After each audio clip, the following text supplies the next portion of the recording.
ओम शांति।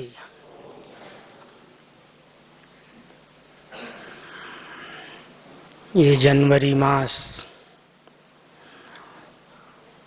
विशेष ब्राह्मण आत्माओं के लिए विशेष मास है। इसको हम सभी हर वर्ष अव्यक्त मास के रूप में मनाते हैं। जितने भी बाबा के बच्चे ब्रह्मा कुमार और ब्रह्मा कुमारी कहलाते हैं, सभी ब्राह्मण आत्माओं के लिए ब्रह्मा बाप का अव्यक्त होना ये विशेष प्रेरणादायी वरदानी मास के रूप में हम सभी बहुत भावना और श्रद्धा के साथ पूरा ही मास तपस्या करते हैं। पूरा ही मास हम सबको विशेष बाप दादा का इशारा रहता है। बच्चे इस मास में जिस भावना से आप पुरुषार्थ करेंगे, विशेष आपको वरदानों की अनुभूति होगी, क्योंकि भाग्य विधाता ब्रह्मा बाबा विशेष शिव भोलानाथ भंडारी के साथ अपने बच्चों पर वरदानों की वर्षा करते हैं। इस पुरुषोत्तम युग में हम सभी अपनी स्थिति को पुरुषोत्तम बनाएं। वो पुरुषोत्तम स्थिति क्या है जिसको बाबा ने एक सरल शब्दों में साकार बाबा के महावाक्यों को रिवाइज करते हुए कहा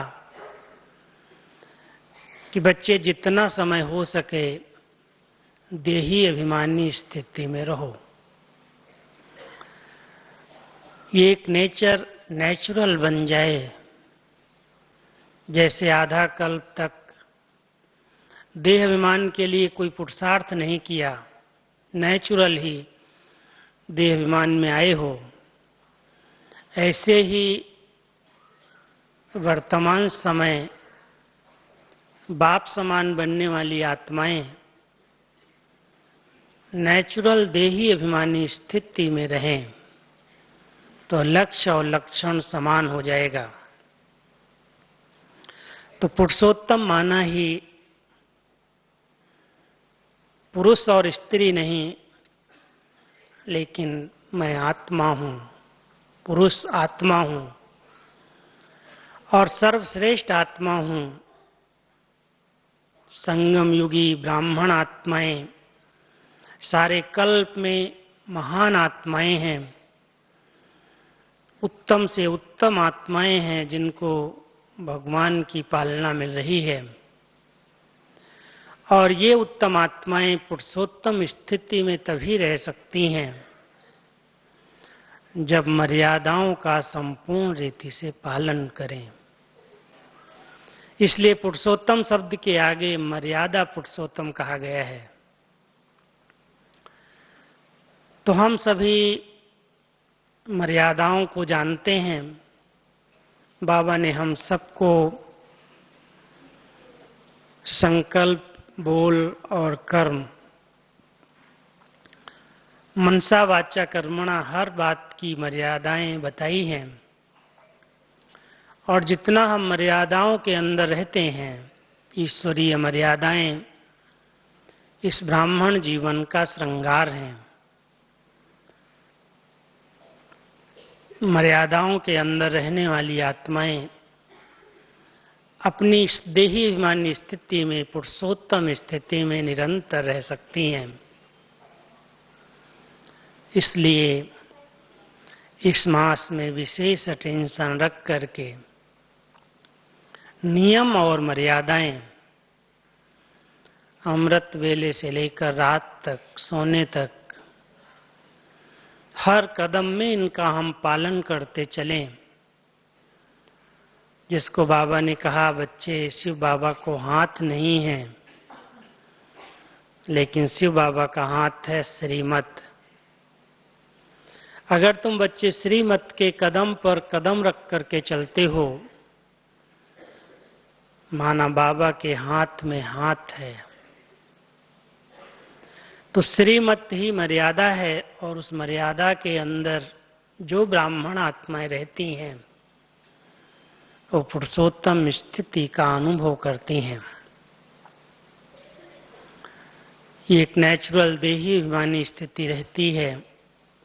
सर्व कर्म इंद्रियों पर आत्मा का शासन हो जाता है। स्वराज्य अधिकारी स्थिति का अनुभव होने लगता है। इसलिए विशेष अव्यक्त वतन का सैर करने के लिए जो आत्माएं जितना अव्यक्त स्थिति में रहती हैं, व्यक्त भाव, व्यक्त भान से परे रहती हैं, उतना अव्यक्त वतन की सैर करती हैं। हम सबको बाबा इस मास में अव्यक्त वतन की सैर कराने का निमंत्रण देते हैं। इसलिए पूरा ही मास व्यक्त बातों में, व्यक्त भाव में आने की बजाय जो अंतर्मुक्ता की गुफा में रहती हैं, कर्म संन्यास नहीं, कर्म तो करना ही है, लेकिन कर्म करते हुए अव्यक्त स्थिति बनी रहे, व्यक्त भाव, व्यक्त बातों से हम परे होकर के रहें। इसके लिए विशेष मन का और मुख का मौन, जितना हो सके कम से कम बोल से काम चलाएं, अधिक ना बोलें। अधिक बोलने में बहुत एनर्जी व्यर्थ जाती है और कुछ न कुछ बोल भी व्यर्थ निकलते हैं। इसलिए बीच बीच में बाबा ने तो अभी हम सबको होमवर्क के अंदर 10 मिनट को थोड़ा सा ढील दिया, भले 5 मिनट करो, 6 मिनट करो, लेकिन इसको छोड़ो नहीं, अभ्यास चलता रहे। जब समय मिलता है ये ड्रिल कर लो। सबसे पहला ध्यान तो बाबा ने खिंचवाया है, हर दृश्य को साक्षी दृष्टा बन करके देखना। उसमें कभी भी प्रश्न क्यों, क्या, कैसे के उलझन वाले उत्पन्न न हो। व्यर्थ संकल्पों पर, नेगेटिव संकल्पों पर कहां तक मेरा कंट्रोल है। क्योंकि अगर बीज को हमने पकड़ लिया, संकल्प को श्रेष्ठ बना लिया, तो बोल और कर्म अपने आप सुधर जाएंगे। तो पहला एक संकल्प रहता है कि हर एक बाबा का बच्चा अव्यक्त वतन की सैर करने के लिए, अव्यक्त स्थिति का अनुभव करने के लिए कुछ सेकंड के लिए अपने मन को, संकल्पों को विराम देना सीखे। मन के संकल्पों को विराम देना माना ये नहीं उसको शून्य बना देना है, लेकिन जो कार्य, जो काम के संकल्प नहीं है, जो व्यर्थ हैं, साधारण हैं, नेगेटिव हैं, उन संकल्पों में जरा भी बुद्धि अपना समय व्यर्थ न करे। ये है मन का मौन। मुख का मौन का मतलब ये नहीं कि कुछ भी हो जाए, बोलना ही नहीं है, लेकिन जितने कम बोल में, बाबा हमेशा कहते हैं महान आत्माओं के बोल गिनती किए जा सकते हैं। अगर सारे दिन के बोल कोई गिनती करना चाहे तो गिनती कर सकता है कि आज हमने सारे दिन में कितना बोला। जहां पर 10 बोल से काम हो सकता है, वहां पर 2 शब्द 2 बोल बोल करके काम निकाल लिया जाए, 10 की बजाय 15 बोल न निकले। कम से कम बोल बोल करके इस एनर्जी को बचाएं। ये बहुत बड़ी एनर्जी है और इसमें बहुत समय, बहुत सारी बातें बोल से व्यर्थ जब निकलने लगती हैं तो कितनी टकराव, कितनी समस्याएं, कितनी बातें, जिसको आज बाबा ने बहुत अच्छा वरदान के रूप में कहा कि जब आप बच्चे अंतर्मुखी बनते हो तो 3 भाषाएं आपकी अलौकिक भाषाएं हो जाती हैं। बोलने से भाव बदल सकते हैं, साइलेंस में जाने से, अंतर्मुखी बनने से भावना की भाषा को हम कैच कर सकते हैं, संकल्पों की भाषा को कैच कर सकते हैं, नयनों की भाषा को समझ सकते हैं। इसलिए अभी बाबा समय अनुसार हम सबको कहता है, बच्चे ऐसा पुरुषार्थ करो, ऐसा लक्ष्य रखो जो कम से कम बोल से अच्छे से अच्छा कार्य हो, खर्चे कम हो, कार्य अच्छे से अच्छा हो। इसको ही बाबा ने कहा है कम खर्च बाला नसीन। स्थूल में भी खर्चे कम हों, संकल्प भी कम चलाने पड़े, बोल भी कम निकले, लेकिन काम अच्छे से अच्छा हो जाए। ऐसे मधुर बोल, बहुत सम्मान देने वाले बोल, आवश्यक बोल मुख से निकले तो इस पूरा जनवरी मास, हर एक, सिर्फ 18 जनवरी के दिन नहीं, 18 जनवरी तो अव्यक्त वतन की सैर करने का है ही, लेकिन ये फाउंडेशन मास है।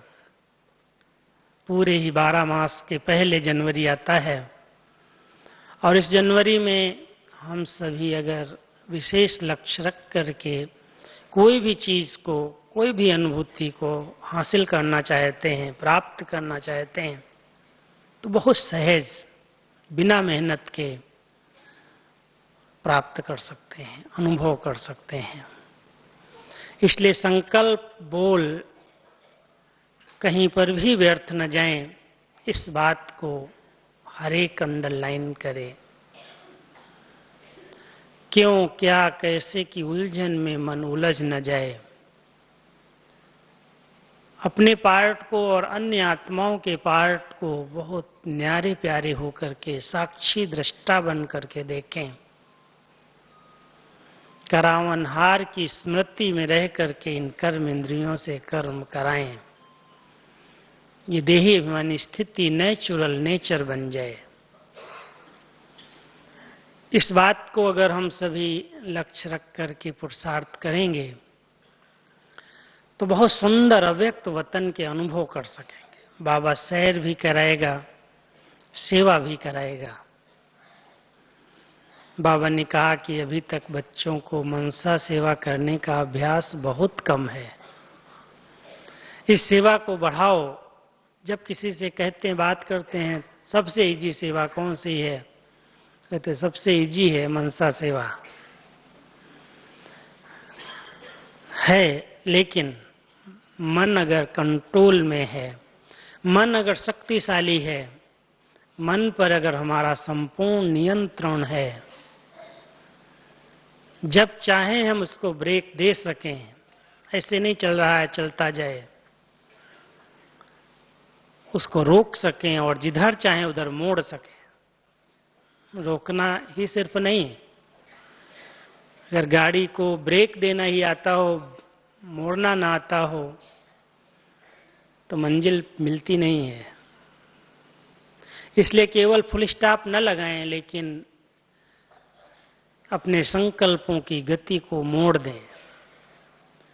श्रेष्ठ संकल्पों से हम साकार वतन से अव्यक्त वतन और अव्यक्त वतन से मूल वतन की यात्रा करें। ये निराकारी स्थिति और अव्यक्त स्थिति, फरिश्ता स्थिति अनेक प्रकार की समस्याओं से मुक्त कर देगी, अनेक प्रकार के संस्कारों से मुक्त कर देगी। जो संस्कार बार बार वार करते हैं, भारी बना देते हैं, बोझ डाल देते हैं, उन सब संस्कारों पर इस पुरुषार्थ से हम विजयी बन सकते हैं।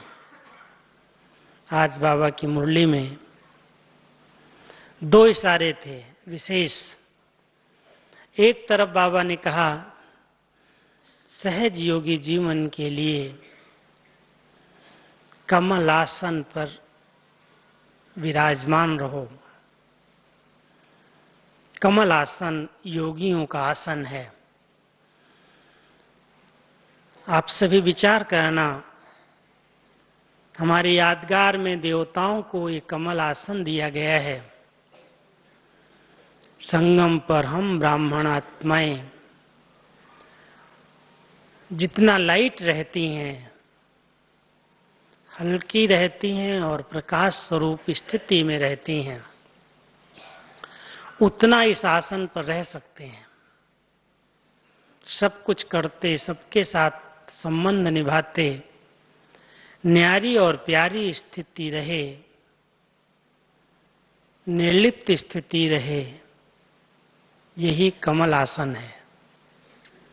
कमल कोई स्थूल में नहीं है जिस पर बैठ जाएंगे, और उस कमल के फूल पर तो कोई बैठ ही नहीं सकता है। विचार करके देखो कि फूल के ऊपर कैसे बैठा जाएगा। एक उंगली भी रख देंगे तो मुरझा जाएगा, बैठेंगे कैसे? इसलिए बाबा ने एक हम सबको अलौकिक आसन दिया है। स्थिति डबल लाइट रहे, न्यारी प्यारी और निर्लिप्त रहे।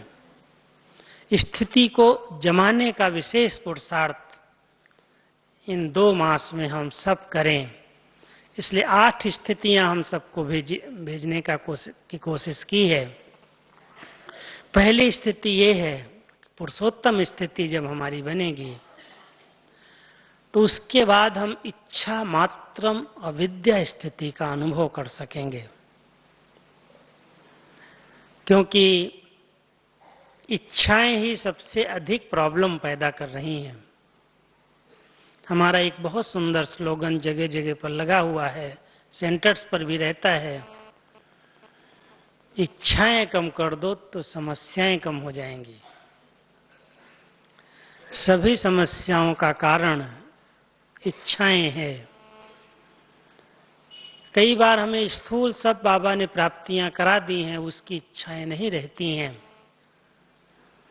लेकिन सूक्ष्म में मानसान की इच्छा, कई आत्माओं को सेवा से भी बहुत प्यार है और सेवा के कारण अनेक प्रकार की इच्छाएं पैदा होती हैं। इस इच्छा मात्रम अविद्या, जैसे इच्छा की विद्या ही नहीं है, इस स्थिति का भी अनुभव करके देखें। कोई भी इच्छा नहीं है। हो सकता है क्या? इच्छाएं कभी मरती नहीं है, ध्यान रखना। लेकिन इच्छाएं अच्छा बनने नहीं देंगी, ये भी बहुत अंडरलाइन बाबा ने कराया है। हमें संपन्न बनने की इच्छा जरूर रखनी है, संपूर्ण पावन बनने की इच्छा रखनी है, बाप समान बनने की इच्छा रखनी है। इच्छा एक बहुत बड़ी शक्ति है, इसको विल पावर कहा जाता है। जब इच्छाएं हमारी दृढ़ हो जाती हैं तो कोई भी कार्य असंभव नहीं रहता। जब इच्छाएं प्रबल हो जाती हैं, दृढ़ता का रूप ले लेती हैं, तो प्राप्तियां सहज होने लगती हैं। लेकिन जिन कामनाओं के पीछे, जिन इच्छाओं के पीछे मन भाग रहा है, स्थूल साधन और सुविधाएं, स्थूल में मान शान नाम पोजीशन, मुझे कोई पहचाने, मुझे कोई जाने, मेरी महिमा करे, मैंने इतना किया है, सबको पता चले। कई प्रकार की आंतरिक अंदर की कुछ न कुछ कामनाएं आत्मा के अंदर रहती हैं, वो इच्छाएं समाप्त हो जाएं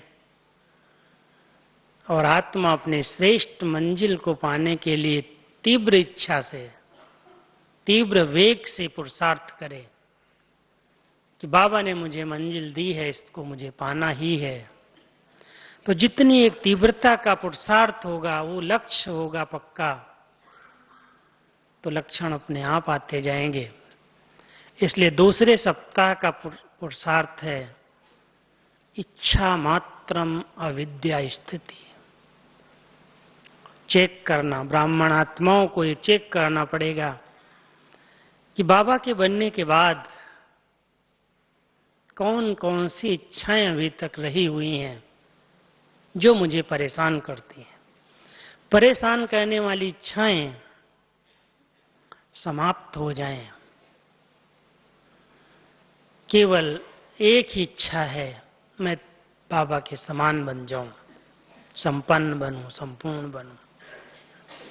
ऐसी इच्छा को सामने रखते हुए पुरुषार्थ की गति को तीव्र बनाना, ये दूसरे सप्ताह का पुरुषार्थ है। और तीसरे सप्ताह के लिए, क्योंकि वो 18 जनवरी के दिन आ जाएंगे, इसलिए लौलीन स्थिति किसको बाबा कहता है? बाबा के प्यार में, लौ में लीन हो जाना, समा जाना, खो जाना। हम सभी उस लौलीन स्थिति का एक सप्ताह अनुभव करें। उसके बाद हमारी स्थिति बनेगी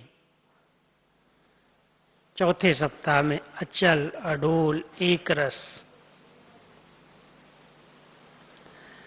इस पुरुषार्थ की बुक भी छपी है 18 जनवरी पर, उसके पहले सबको मिलेगी। और सबके पास ये विशेष होमवर्क जा चुका है सेंटर्स पर मधुबन से। अगर हम सभी इस मास में 4 स्थितियां बना लेंगे तो उसके बाद निर्संकल्प स्थिति, अव्यक्त स्थिति, बीज रूप की स्थिति, बेफिक्र बादशाह की बेगमपुर की स्थिति, संपन्न कर्मातीत स्थिति, इन भिन्न भिन्न स्थितियों का हम अनुभव कर सकेंगे।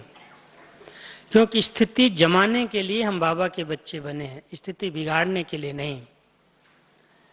कोई भी बातें, कुछ भी हो, कितनी भी हलचल हो, माया का कोई भी स्वरूप सामने आ जाए, ब्राह्मण परिवार में कोई भी प्रकार का पेपर आ जाए, कोई निमित्त आत्माओं के द्वारा भी पेपर आ जाए, लेकिन मैं अपनी स्थिति इतनी अच्छे से अच्छी बना लूं, मजबूत कर लूं, कुछ भी हो जाए मेरी स्थिति को कोई हिला नहीं सकता। ऐसी स्थितियां संगम युग पर हम सभी ब्राह्मण आत्माओं की प्रॉपर्टी हैं। अगर ये प्रॉपर्टी हमारे साथ है तो बहुत अंतकाल सुहाना हो जाएगा, अच्छा हो जाएगा।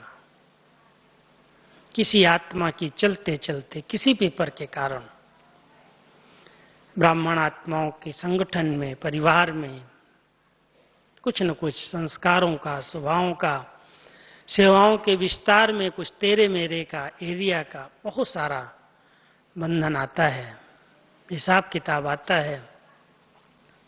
कुछ भी हो जाए, सब सेवाएं कोई बंद करा दे मेरी, कुछ आगे बढ़ने न दे, पीछे खींचने की कोशिश करे, चेक करना, कुछ भी हो, मैंने अपनी स्थिति ऐसी बनाई है कि कुछ भी हो जाए मेरी स्थिति हिलेगी नहीं, अचल अडोल एक रस रहेगी। मैं बाबा को अपनी स्थिति का सबूत दूं। सेवा का सबूत देने के लिए बहुत लोग भाग दौड़ कर रहे हैं। बाबा कहता सेवाएं तो अपने आप होंगी, वो तो होनी ही है, इतना बड़ा परिवार देखने के बाद बाबा कहते हैं अभी तो ब्राह्मणों की बहुत वृद्धि होनी है। 25-26 हजार बाबा को ज्यादा नहीं लगे? ऐसे लग रहा था कि बाबा चाहता है कि एकदम हजारों लाखों की सभा हो। बाबा की इतनी बड़ी दिल, इतनी बड़ी भावनाएं हैं, चुंबक बन करके बैठा है तो आने तो हैं ही सभी। हम सेवाओं के पीछे अपनी स्थिति को बिगाड़ न लें। मेरे स्टूडेंट, मेरी एरिया, मेरा स्थान, मेरा मेरा करके जो हमारी एक अच्छी स्थिति होनी चाहिए, निर्विघ्न स्थिति होनी चाहिए, निसंकल्प स्थिति होनी चाहिए, बेगमपुर की स्थिति होनी चाहिए, क्या हमारा ध्यान अपनी स्थिति की ओर है? उसके लिए मैंने कौन सा लक्ष्य रखा है जीवन का? किसी बातों को हमने आधार बनाया हुआ है या हमारा आधार केवल एक बाबा है, बातें नहीं है? जो आत्माएं बाबा के चिंतन में, बाबा की स्मृतियों में रहती हैं, जिनके ध्यान पर है कि बाबा मेरे से क्या चाहता है, सेवाएं तो अपने आप होंगी, कराएगा अपने आप। हम सेवाओं के बिना तो रह भी नहीं सकते। सेवाएं एक सेकंड पार्ट है, लेकिन सेवाओं का सबसे अच्छा साधन है श्रेष्ठ स्थिति, और श्रेष्ठ स्थिति का आधार है श्रेष्ठ स्मृति। जब स्मृतियां हमारी अच्छे से अच्छी रहती हैं, कोई कमजोरी की बात स्मृति में नहीं रहती, अपनी और दूसरों की। कई बार हम अपनी कमजोरियों को, अपनी कमियों को नहीं देखते हैं, उन पर ध्यान कम जाता है।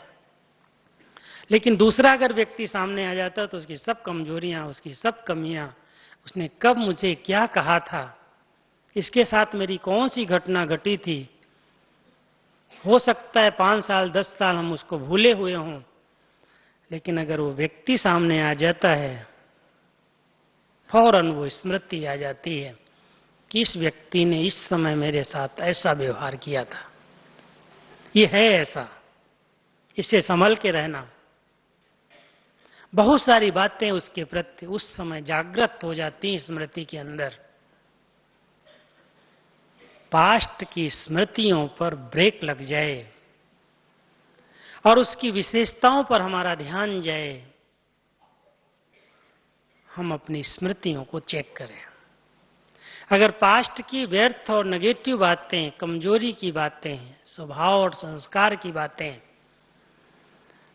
उसके सामने आते ही हमारे अंदर इमर्ज हो गई स्मृतियां, स्थिति को बिगाड़ देंगे। यदि मैं आत्मा अच्छे से अच्छी स्थिति में रहना चाहती हूं,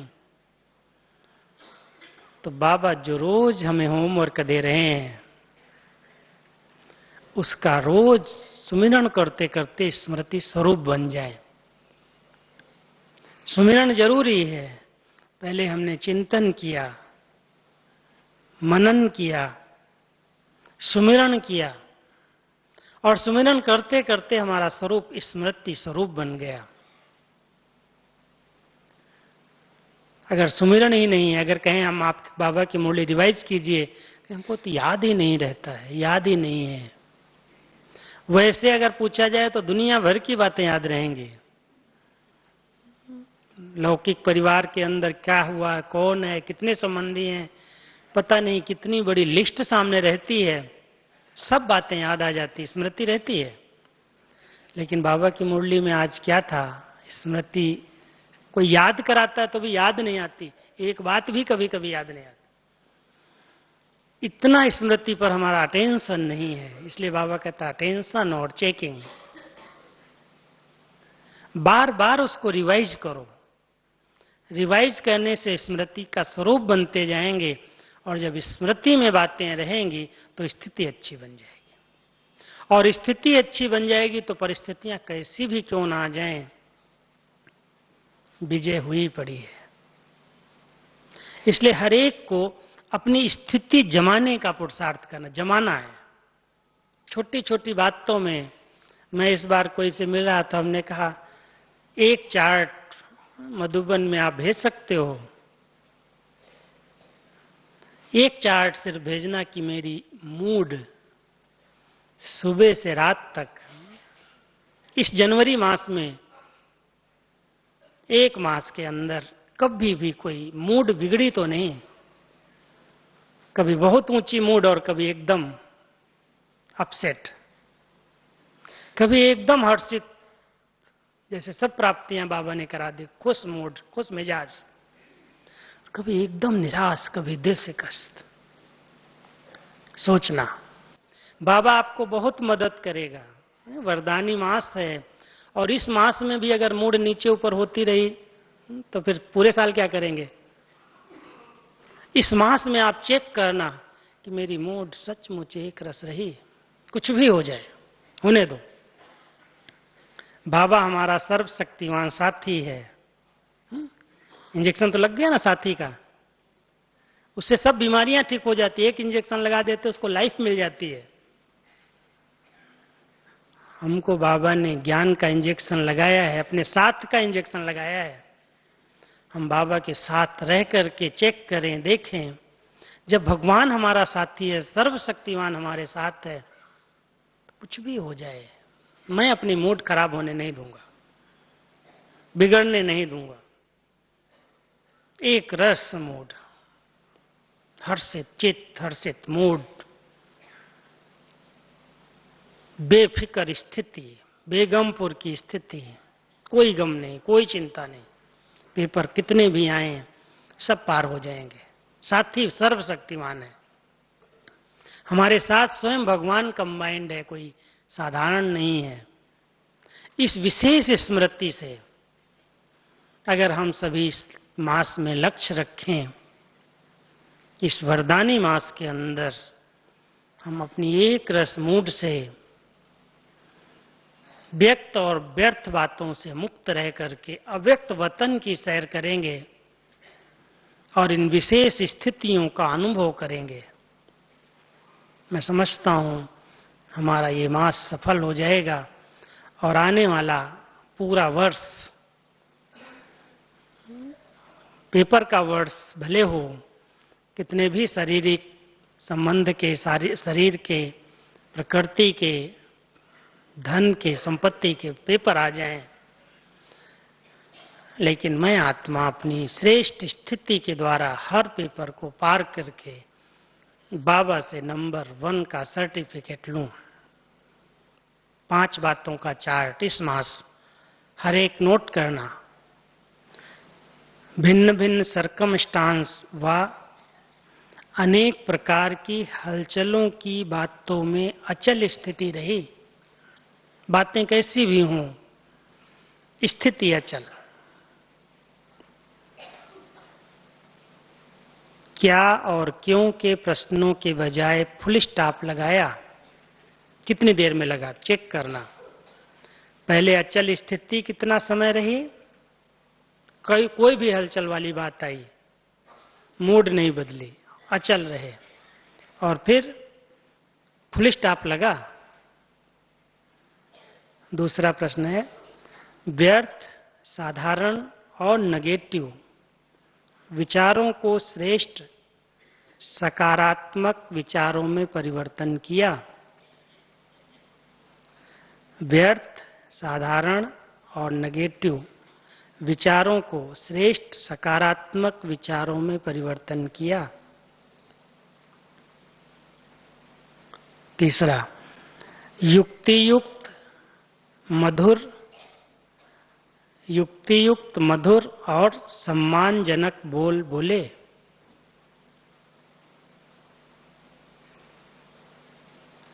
युक्तियुक्त, मधुर और सम्मानजनक बोल बोले। चौथा, कर्म में डबल लाइट, कर्मयोगी स्थिति का अनुभव किया। कर्म में डबल लाइट, कर्मयोगी स्थिति का अनुभव किया। और पांचवा, निराकारी और फरिश्ता स्वरूप में स्थित होने की ड्रिल कितने बार और कितना समय की। बाबा ने 24 बार बोला है, तो हम चेक तो करें कम से कम रोज कितना बार और कितना समय, 5 मिनट होता है, 2 मिनट होता है, 1 मिनट होता है, या 8 मिनट, 7 मिनट, कितना होता है। अगर चेक करेंगे तो पूरे घंटे, 24 घंटे के अंदर का चार्ट लिख सकते हैं। तो निराकारी और फरिश्ता स्वरूप में स्थित होने की ड्रिल कितने बार, कितना समय किया। तो ये जनवरी मास के लिए 5 बातें विशेष चार्ट के रूप में भेजी गई हैं, और डायरेक्शंस तो वही हैं। अंतर्मुखता पर ध्यान हो, विशेष अव्यक्त मास है, इसलिए कर्मयोगी करावन हार की स्मृति बनी रहे, व्यक्त भाव, व्यक्त बातों से मुक्त रहें। अभी हम सभी 3 मिनट के लिए ड्रिल करेंगे। तो सभी साकार वतन से अपने लाइट के वतन में, फिर लाइट के वतन से मूल वतन की स्थिति का अनुभव करो। भ्रकुटी आसन को छोड़ना नहीं, आसन पर बैठ करके करना। बाबा की पलकों में बैठ करके बहुत लाइट बन करके लाइट के वतन में चलो।